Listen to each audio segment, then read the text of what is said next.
Тамақтану ішегімізге қалай әсер етеді? Біздің тамақтанудағы ерекшеліктеріміз ішегімізге маңызды рөл атқарады.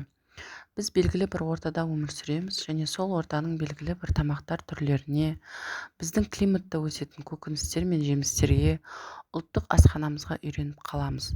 Бұл мәселеде ішек өте сезімтал келеді. Басқа тамақтану рационына үйренісу үшін оған ұзақ адаптация уақыты қажет. Сондықтан, егер біз тамақтану құрылымын бірден тез өзгертетін болсақ, ол бұл өзгеріске дұрыс емес жауап беруі мүмкін. Мысалы, басқа бізге үйреншікті емес тағамдары бар елді мекендерге барған кезде көрініс табады.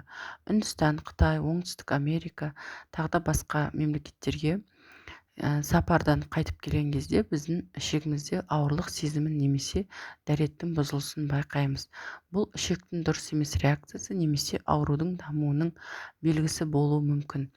Сондықтан, көптеген алуан түрлі дәмдеуіштермен танымал Үндістан асханасы алдын ала дайындалмаған, оған үйренбеген адамның ішегінде қабыну ауруларын тудыруы, геморройға әкелуі мүмкін.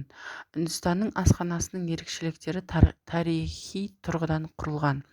Бұл зиян микроорганизмдердің көп болуымен, жеке гигиенаның сақталуымен, тұщы судың болмауынан, микроорганизмдерді өлтіру үшін тағамдарын қатты бұрыштауға мәжбүр болған. Ішекке біздің тамақтану рационымыздың теңдестірілген, яғни сбалансированный болуы өте маңызды. Егер ас мәзірімізде сұйықтық аз болса, ішек жұмысындағы процестер дұрыс емес жүреді, ол ауру тудырады. Сұйықтық жетіспесе, ішектегі тағам қатайып, оның жылжуы баяулайды, кідіреді. Ол іш қату, запор немесе басқа да ішек ауруларының дамуына әкеледі. Көкөністер мен клетчатка жеткіліксіз аз қолданса да ішек жұмысының дисбалансына әкеледі. Өсімдік клетчаткасы ішекке көлем жасау үшін қажет, яғни объем береді біздің ішегімізге.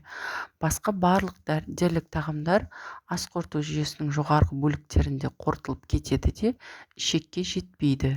Мысалы, белок, май, көмірсу барлығы олар жоғары бөліктерге қорытылып кетеді де тоқ ішекке дейін жетпейді. Егер рационда тез қорытылатын тағамдар болса және көкөністер мен дәнді дақылдар пайдаланбасақ, ішек жұмысының бұзылуына, іш қату, басқа да аурулар дамуына алып келуі мүмкін.